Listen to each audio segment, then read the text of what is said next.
Welcome to our channel, your ultimate destination for exploring meditation and inner mental strength. I'm thrilled to accompany you on a journey to uncover the incredible power of the mind and achieve inner peace. On our channel, we are dedicated to bringing you inspiring talks from top speakers in the fields of meditation and mental strength development. You'll experience profound insights and practical techniques that will help you connect more deeply with yourself, alleviate stress, and lead a life filled with meaning and harmony. We don't just present theories, we guide you in applying meditation practices and mental development strategies to your daily life. By doing so, you can explore your inner power, enhance self-awareness, and find tranquility even in the most stressful moments. If you're seeking powerful inspiration and practical tools to elevate your mental well-being, hit that subscribe button and join us. Together, we'll open new doors to discover your limitless potential and build a life full of energy and peace. Thank you for taking the time to visit our channel. I look forward to seeing you in our upcoming videos, where we'll explore and grow our inner strength together. Yongey Mingyur Rinpoche began his talk with a friendly greeting. Hello, good evening, how are you? Good then, welcome everyone. He continued to engage the audience by offering 3 options and encouraging them to raise their hands to participate actively. Now we have 3 choices. I will give you several options and ask you to raise your hands so you can exercise your arms a little. So the 3 options are: first, we practice meditation together.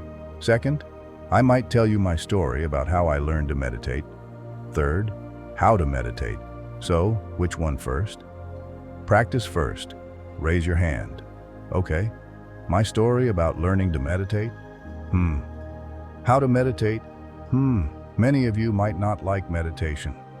After a brief pause, realizing that many people might not like meditation, he decided to share his story about learning meditation. All right, I think I'll tell my story about how I learned to meditate. He shared that as a child, around 7 or 8 years old, he experienced a panic attack and began looking for a solution.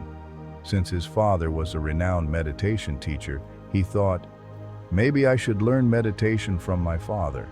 However, he was initially hesitant because he felt he was too young.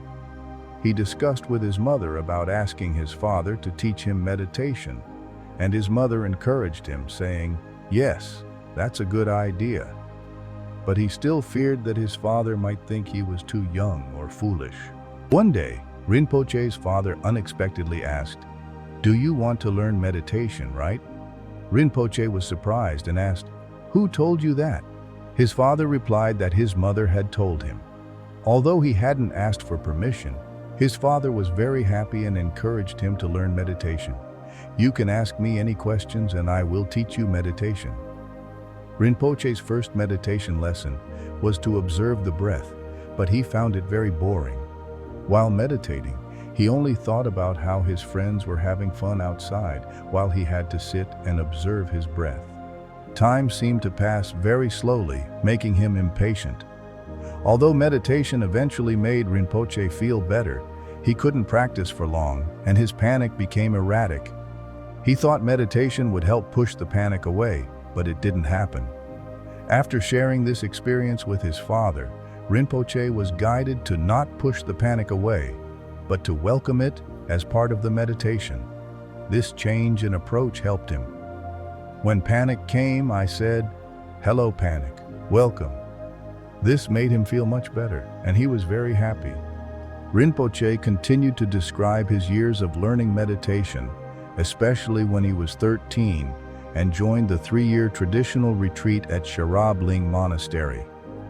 He asked his father to seek permission from Venerable Salje Rinpoche to participate, and he was thrilled to be approved. However, laziness began to set in after the first month, making it harder to maintain meditation. He humorously shared that his laziness and panic seemed to become good friends, making meditation even more difficult. Rinpoche wondered what he should do with 2 years and 9 months left in the retreat. He remembered his father's and other teachers' advice. Don't fight the panic, befriend it, and the panic will support your meditation. Panic will become your teacher. Panic cannot be an obstacle to meditation. He explained that the nature of meditation is awareness, like space, while panic is like clouds or weather in space. Regardless of how the weather changes, space remains unaffected. Similarly, awareness is not affected by panic. Rinpoche further analyzed that a small storm cannot change the nature of space, and awareness is similar. Awareness is the foundation of all thoughts, emotions, and sensations, and it is also behind the panic. He compared panic to a snowstorm that cannot alter the nature of space. He decided to welcome the panic instead of fighting it. From now on, I will learn to live with my panic, not trying to get rid of it, not trying to block it, not trying to fight it. When Rinpoche could not attend the daily group practices, he stayed in his room and genuinely welcomed his panic while maintaining awareness. After a few days, he and his panic became very good friends. Although the symptoms of panic, such as a racing heart, dizziness, and sweating, still existed, they no longer troubled him. He noticed that welcoming the panic rather than worrying about or resisting it made the experience more enjoyable. After a few weeks, his relationship with panic had improved. However, he shared an imperfect ending, saying that after a while, the panic said goodbye and disappeared. He learned a lot from his panic, feeling that it was thanks to these experiences that he could be here today and that this meditation technique had changed his life. He hoped it could also change others' lives. Rinpoche returned to the choices: meditation first or practice first. He invited the audience to choose and explained that the essence of meditation is awareness. He asked, "So, do you know about awareness?" Yongey Mingyur Rinpoche inquired about awareness from the audience. He asked those who knew about awareness to raise their hands, those who did not know about awareness to raise their hands, and those who were unsure about awareness to raise their hands. He continued to explain that whether you know or don't know awareness, or have doubts about it, you have passed the awareness test. He affirmed that awareness is the essence of meditation, and whether anyone knows or doesn't know awareness, it shows that awareness is always present and unchanging, like space. Rinpoche explains that awareness is like space, unaffected by the clouds or weather around it, and it is always pure. In meditation, good or bad feelings do not change the nature of awareness, as it is always in harmony with all experiences. He then addresses a major issue that needs to be discussed. Why do we need to learn meditation if awareness is always present? He asks the audience if they want to know the issue immediately or figure it out on their own. After receiving feedback from the audience, he decides to let everyone discuss for 5 minutes why learning meditation is necessary, even though awareness is always available. He encourages the audience to discuss with each other, whether in pairs or groups of 3, and not to hesitate to speak with strangers. Rinpoche asks the audience to share their discussion results and see if anyone feels more confused or has an answer. He encourages sharing and exploring how meditation can alter the experience of awareness. Yongey Mingyur Rinpoche discussed awareness and non-awareness. He asked how many people are aware of their awareness and how many are aware of their non-awareness. Some of us are aware that we are not aware, while others are aware that we are aware. And if we are aware that we are aware, we are also aware that we are escaping. Does that confuse you enough? So, for him, he likes to be as aware of his awareness and non-awareness as possible, and he wants others to teach him how to become more aware. He does not ask others to be more aware because we already have awareness all the time. When his mind wanders, he is aware of where his mind is wandering, but he is not aware that he is here. He wants to be here all the time. Is that too much to ask? All right, good, moving on. Rinpoche continues. So here, yes. Hello, over there. We discussed that, in fact, 4 years ago, before his daughter was born, He meditated and saw his awareness as really like observing the clouds, appearing, staying, and disappearing. Now his daughter is 2.5 years old. He has a very busy life. He sees his awareness as like a shooting star, and that's where he is now. Perhaps he is just attached to that awareness and trying to find an answer to continue. Thank you, someone. Oh, a good question. Come here. I mean, he's moving very fast. All right, the first woman over there, and then the second woman over there. Rinpoche explains that, to simplify, awareness without attachment. So, we experience awareness like the space, rather than the mind constantly stuck in the clouds. He says that often we become attached, but now we need to learn to be aware without attachment. That's right. When there are clouds, awareness tends to get stuck in the clouds. So to recognize the space-like quality of the clouds is the essence of awareness. He thinks meditation is to, we have been fairly aware of certain things at various levels. We are aware of our non-awareness, and for him, he sees it as about accepting what he is aware of. So sometimes those two things may conflict, but if he meditates, they will become more aligned. He continues. We discussed that awareness is a combination of physical sensations and mental thoughts, so it is a unity rather than a separation. Many people are aware of what they are thinking, but separate from what they are feeling.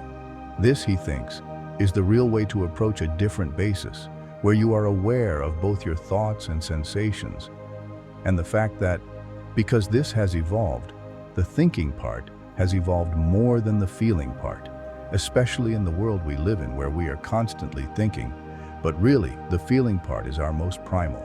So, to truly be aware, we should be in a place where we have an awareness of both our physical sensations as well as our thoughts. Rinpoche continues.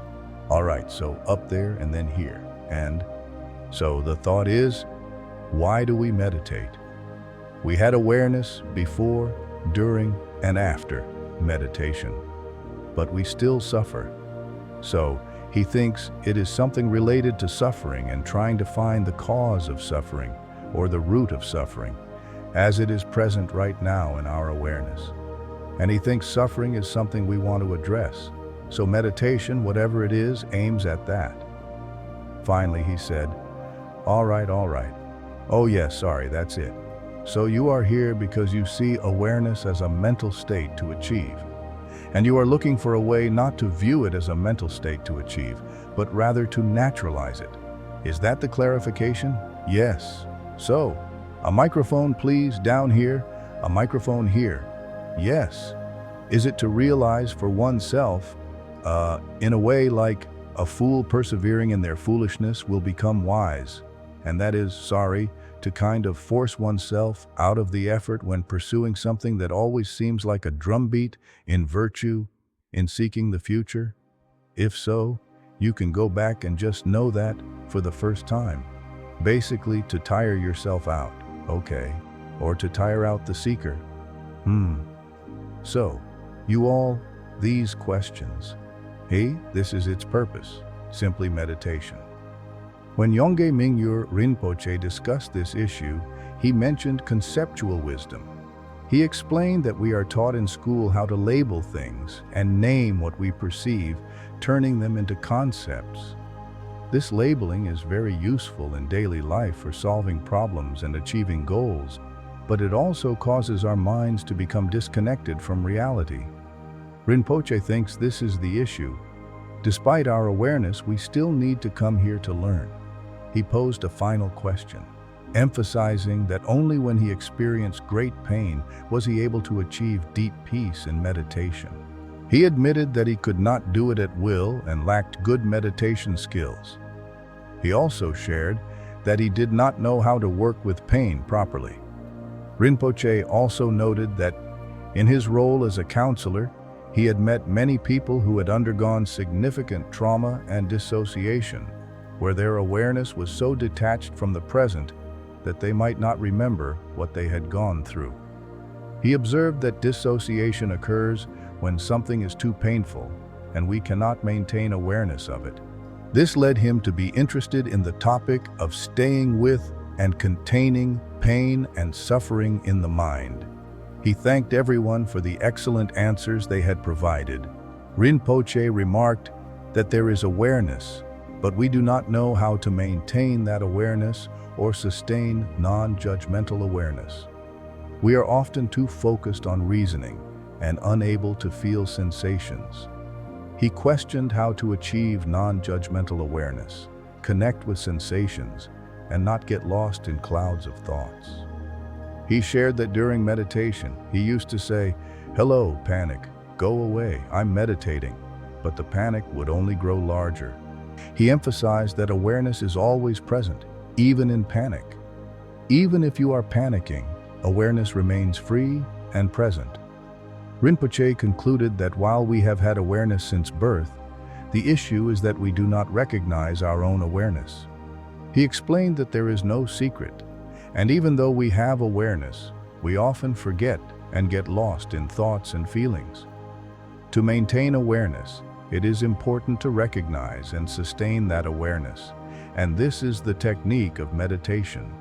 When we maintain awareness of awareness, the mind becomes completely free and calmer, turning into a mind that can work more effectively. Yongey Mingyur Rinpoche explained that all these qualities come from simply releasing awareness and maintaining its recognition. He believed that when a person recognizes and tries to sustain awareness, they will discover many profound things within themselves. He described aha moments as times when awareness opens up.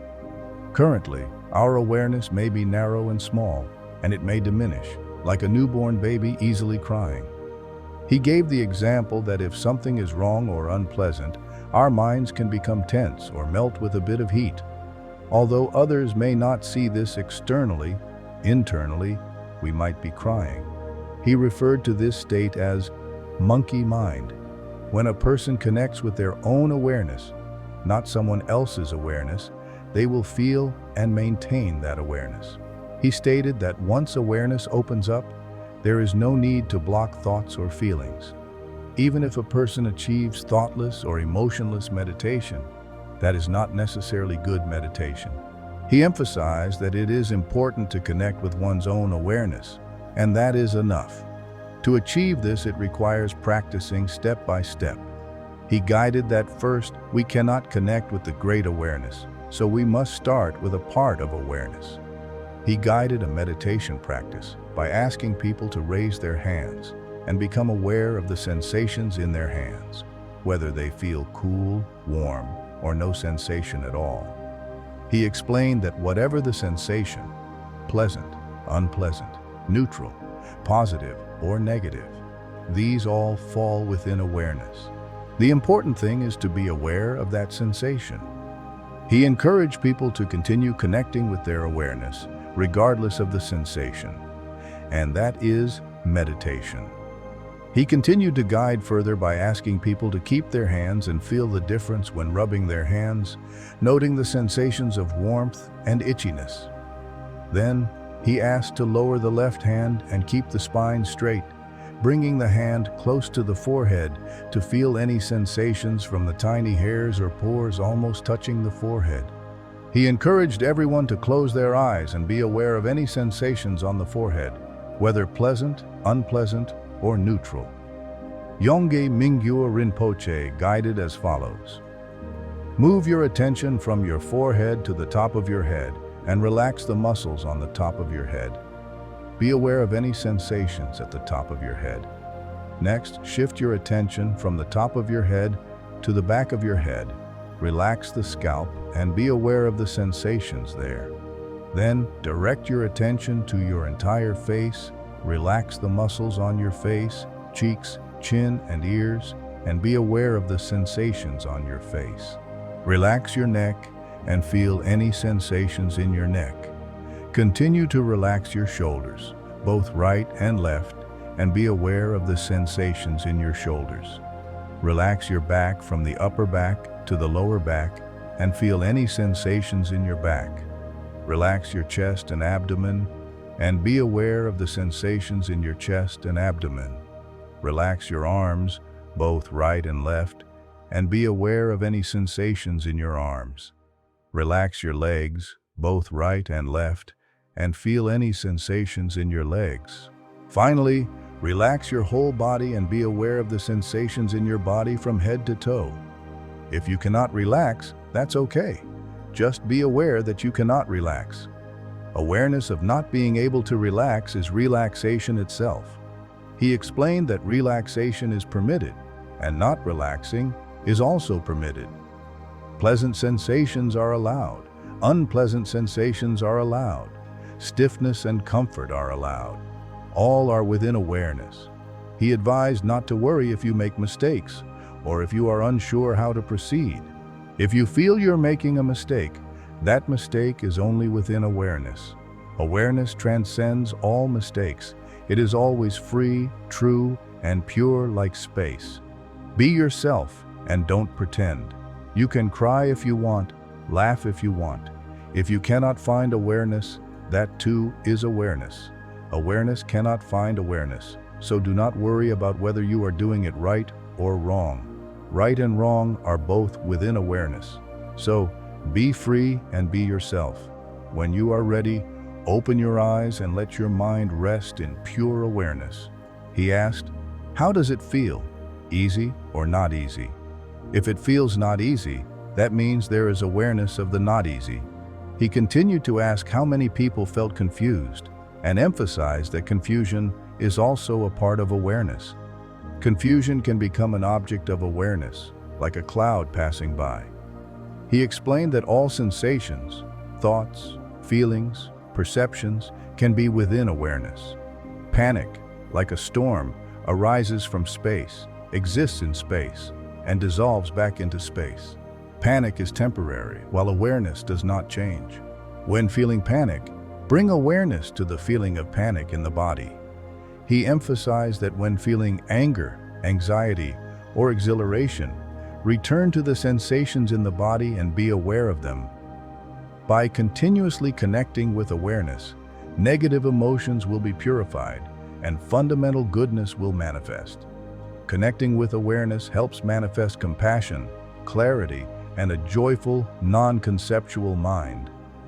He also suggested that one's innate creativity and talent will increase if they continue to be aware. He acknowledged that the exercises may seem tedious, but stressed the importance of connecting with awareness. He admitted that there might be confusion about the link between awareness and happiness, but encouraged continued practice for better understanding. Yongey Mingyur Rinpoche shared that many people often ask him the same question. "I came here to learn meditation to find happiness, but you teach me seemingly mundane things like observing the breath and being aware of sensations." He emphasized that sometimes there are no pleasant feelings during meditation. He used an example to illustrate. When someone sees a river, it means they have escaped the river. If you fall into the river and get swept away, you can no longer see the river. You only feel as if you are falling. However, when you see the river from the outside, it means you have escaped it. Similarly, when you see panic, you are not controlled by it, but panic can still exist with its symptoms. He explained that when you see the river, you do not need to block it. You just continue to observe. Whether the river is calm, clear, clean, or turbulent does not matter. But if you fall into the river, you will more clearly realize that dirtiness and chaos are not good. Large rocks in the river can be dangerous, and if the river turns into a waterfall, you may face life-threatening danger. Negative emotions can affect us strongly, while positive emotions and peace are better. Panic can make us feel lost and swept away, so it is not ideal. However, when you see the river, it means you have escaped it and can enjoy its beauty without having to experience panic. He continues to explain that this awareness can be applied in various areas, such as thoughts, emotions, and sensations. All of these arise, exist, and dissolve within awareness.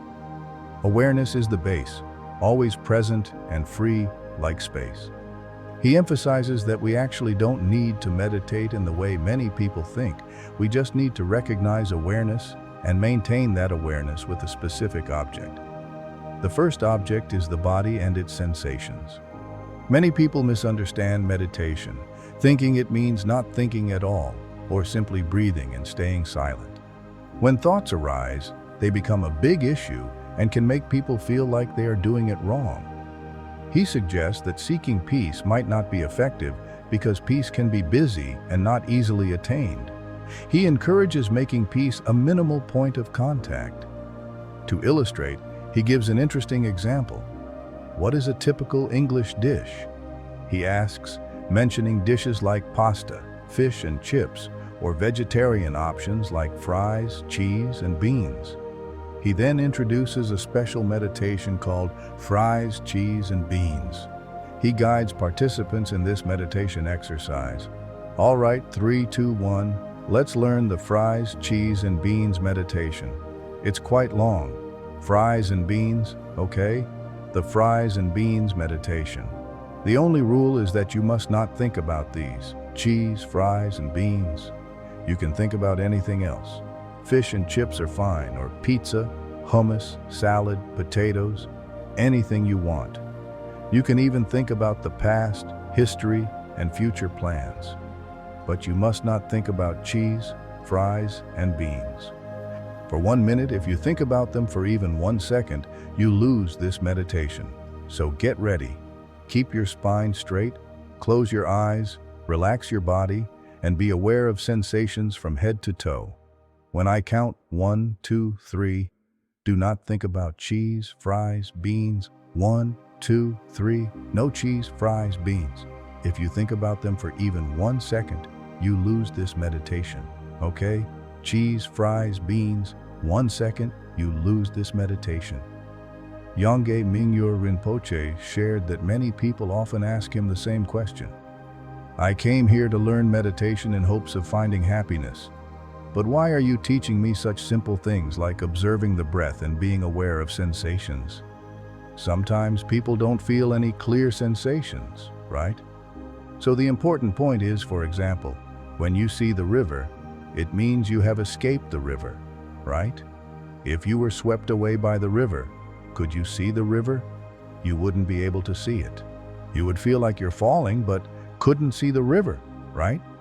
But when you see the river, it means you've escaped it. Therefore, when you see panic, it means you're not controlled by it. Even though the panic is still there, the symptoms still exist. When you see the river, you don't need to block it. Just keep observing. For you, it doesn't matter if the river is calm, clear, clean, or dirty and chaotic. It doesn't matter. But if you're swept away by the river, it's clearer. The river can be dirty and chaotic, and that's not good. Especially if the river has large rocks, it can be dangerous. If the river turns into a waterfall, you could be in life-threatening danger. Negative emotions can have a powerful effect on us. Positive emotions are better. Peace is good. Panic isn't good because it makes us feel lost in it. We become one with this emotion, being swept away by the river. Thus, the waterfall isn't a good idea. But if you see the river, it means you've escaped it. So, the waterfall can become wonderful, right? Many people spend time admiring waterfalls, spending a lot of money to see them. So, you can enjoy another magnificent waterfall without spending too much money or even for free. Therefore, within there is a wonderful, impressive waterfall. When looking at the TV, you are not in it. That's roughly it. Gradually, you can find this awareness everywhere, with thoughts, emotions, sensations. You can see that all these things arise in awareness, exist in awareness, and disappear into awareness. Awareness is the foundation. It's always there. And awareness is free, like space. Therefore, as Rinpoche said, meditation, actually, we don't need to meditate. Just recognize awareness and maintain it with an object. The first object is the body, especially its sensations. Many people misunderstand meditation. Some think meditation means not thinking at all.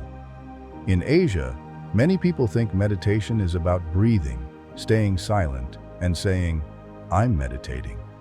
So, when thoughts arise, they become a big problem, and they tell themselves, "Chant mantras." Meanwhile, perhaps it should be said, meditation is like that. One shouldn't seek peace, because peace will say, "I'm busy." You need to make peace your minimal point of contact. Some people have realized that. So maybe he will teach them a very special meditation. What is a typical English dish? Pasta, fish and chips? What's a good vegetarian dish? Fries, cheese, and beans. So he will teach them a special meditation called fries, cheese, and beans. So he says, let's learn the French fries, cheese, and beans meditation. It's quite long. French fries and beans, the French fries and beans meditation. For the French fries and beans meditation, there is one rule.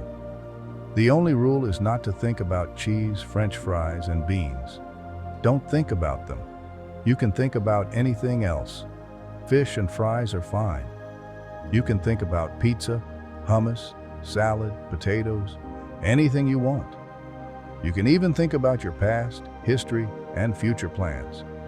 Everything is allowed except cheese, French fries, and beans.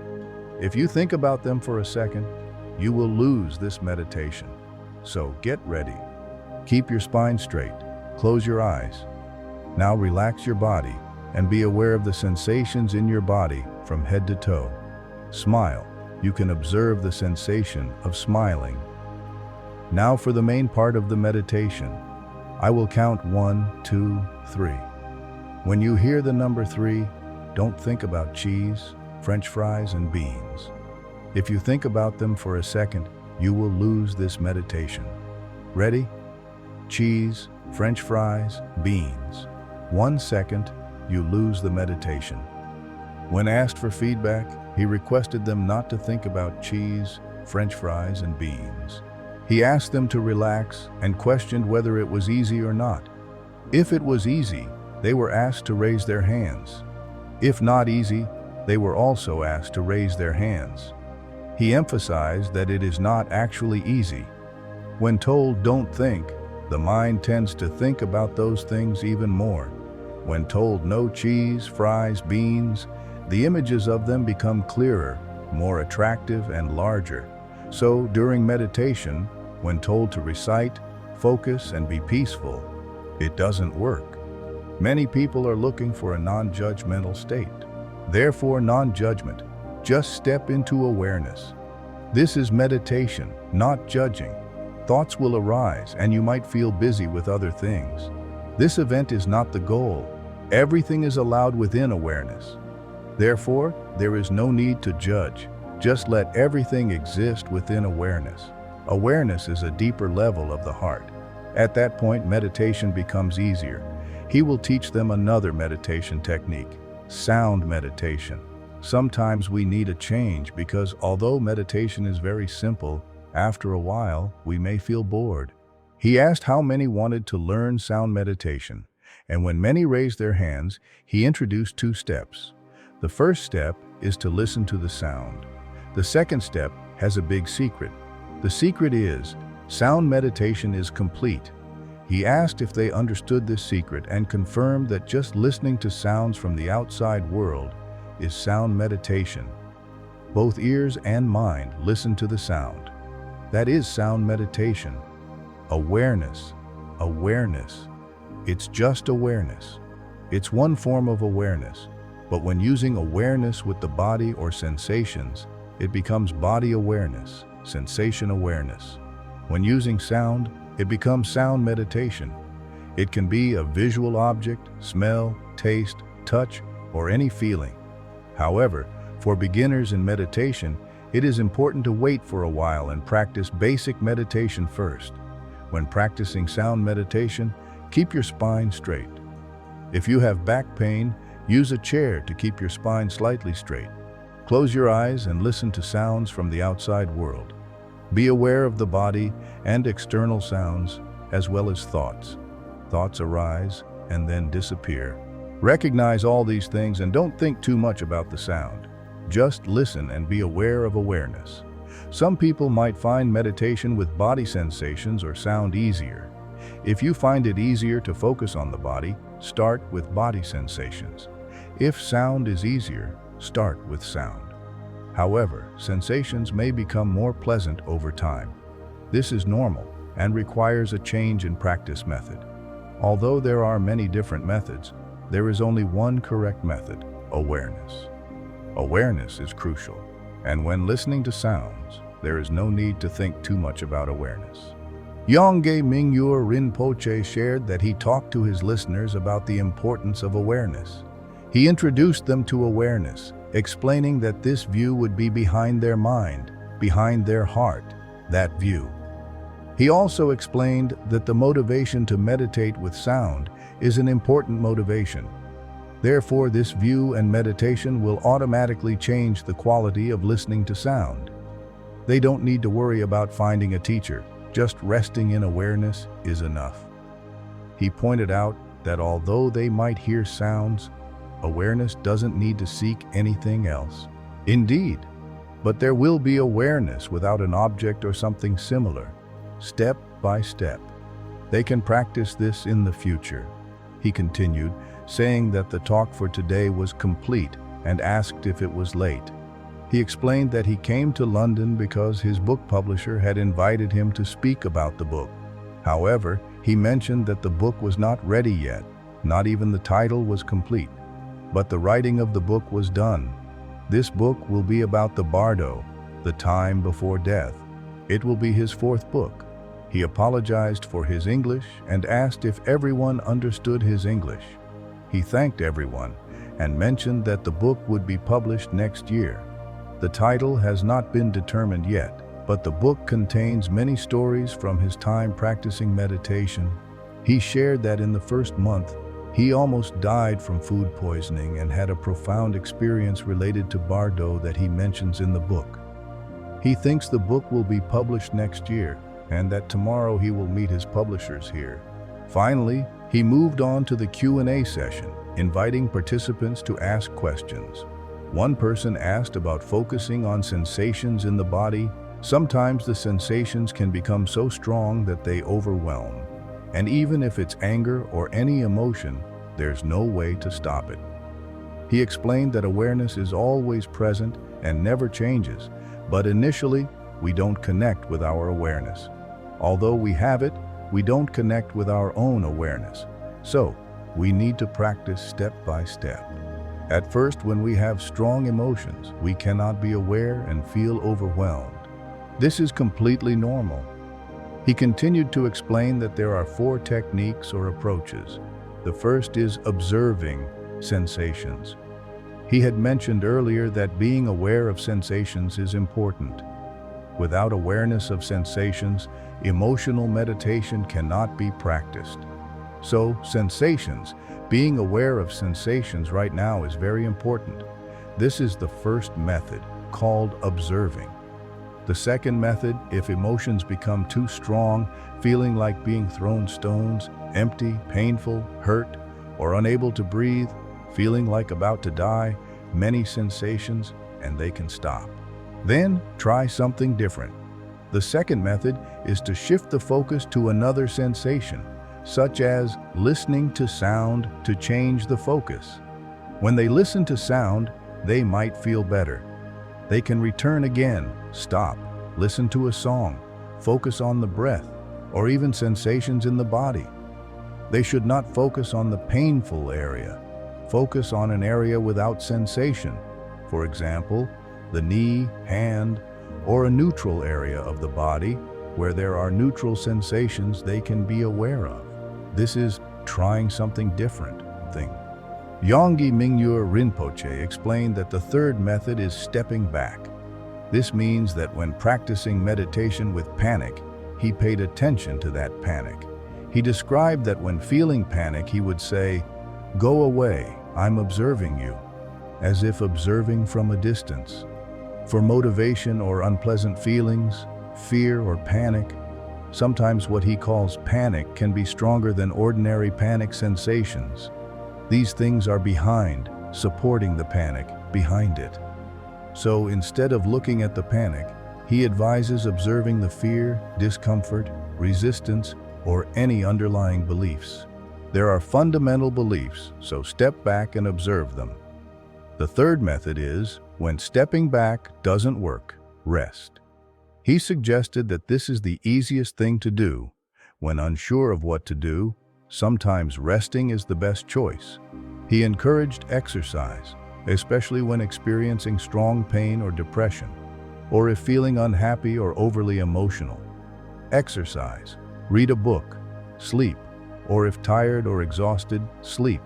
He emphasized that resting is important. He continued to explain another aspect, which is the movement of energy. After a period of meditation, one might feel movement in the head, warming up, moving, opening, closing, or from the spine, a tingling sensation, or from the stomach. Sometimes there are vibrations in the body, pressure on the forehead, throat, or heart center, a powerful pressure. These are signs of energy movement. He described 4 aspects of energy movement: physical sensations, sensory perceptions, such as seeing colors, shapes, images, hearing sounds, music, messages, smells, or tastes; energy sensations, whether positive or negative; and emotions, up and down. These are transforming during meditation. He noted that energy movement can bring about strong emotions during meditation, sometimes positive, sometimes causing anger. He shared that he had meditated to the point of dizziness, and although he thought meditation would be beneficial, it could sometimes cause discomfort. He emphasized that recognizing this energy movement is very important.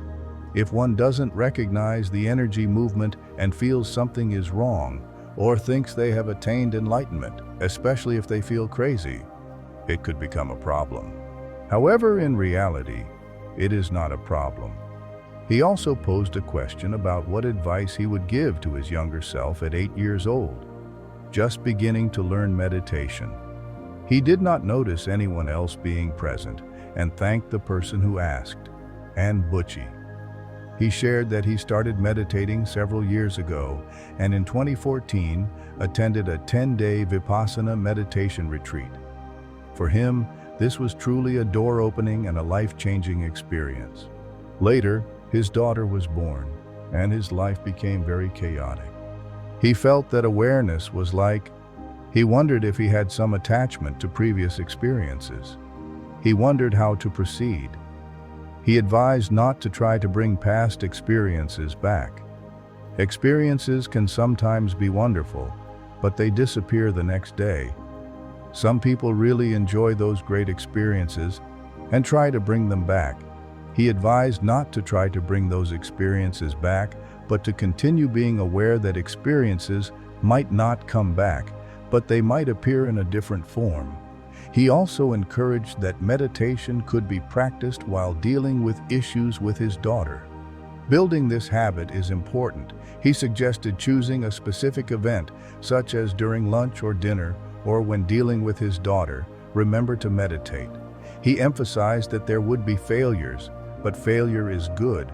Feeling more is a good thing. Yongey Mingyur Rinpoche shared that in Chinese there is a saying, "Failure is the mother of success." He emphasized that failure is not a bad thing, but a part of the learning and development process. When starting meditation, one should not be discouraged by difficulties. Instead, try again and create a new habit. When successful with a specific event, it could lead to forming a good habit. Meditation can be practiced anywhere and at any time, even while driving in London or when stuck in traffic. He encouraged taking advantage of those times to meditate, such as while driving or when opening the refrigerator. Regarding letting go, Rinpoche explained that this practice helps observe attachment and sensations in the body without asserting, "There is no attachment." When feeling attached to people, material things, or ideas, this feeling will manifest in the body. He advised using this sensation as an object of awareness. Rinpoche gave an example to illustrate attachment. When looking at the thumb close to the eye, the entire world around seems to disappear, leaving only the thumb. This reflects that attachment can be exaggerated, and when observing it, we might see that the attachment is smaller than it actually is. He suggested that awareness of attachment is crucial for reducing it. Practicing awareness and observing attachment will help create habits and free oneself from attachment. When asked about feeling sleepy during meditation, Rinpoche suggested combining meditation with sleep. If feeling sleepy, observe that sensation instead of resisting it. If maintaining awareness while sleeping, sleep can become part of meditation. If awareness is not maintained, sleep will just be regular sleep. He encouraged relaxing and feeling sleepiness consciously to make the most of the benefits of meditation and sleep. Yongey Mingyur Rinpoche emphasized that awareness, especially during meditation, is highly beneficial as it influences the subconscious and unconscious mind. He encouraged that meditation can truly bring many benefits to people. However, teaching young children about awareness or mindfulness can be challenging. To teach young children, Rinpoche suggested that the approach must be appropriate and should not simply involve giving orders, as this method is often ineffective. Instead, meditation should be made into a fun, enjoyable activity, like a reward. For children, meditation sessions should not be too long.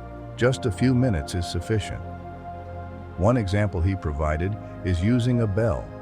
When the bell rings high, ask the child to raise their hand, and when the sound decreases, the child lowers their hand.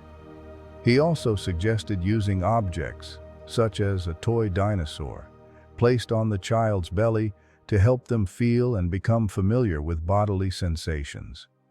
When asked about applying Buddhist advice to cancer patients, Rinpoche stressed the need to change one's motivation and perspective on illness. Motivation, according to him, is the desire for healing, and perspective is viewing the illness as a gift. He recommended scanning awareness through the body, especially through meditation, to help move prana bindu nadi, affecting oxygen, blood, and healing sensations. For daily recitations, he suggested using healing mantras such as Ayeta or Mohab, and encouraged seeking more information online for practice. Finally, Rinpoche thanked everyone who attended, particularly the volunteers and supporters. He also acknowledged the presence of the volunteers and Jumeirah Butcher,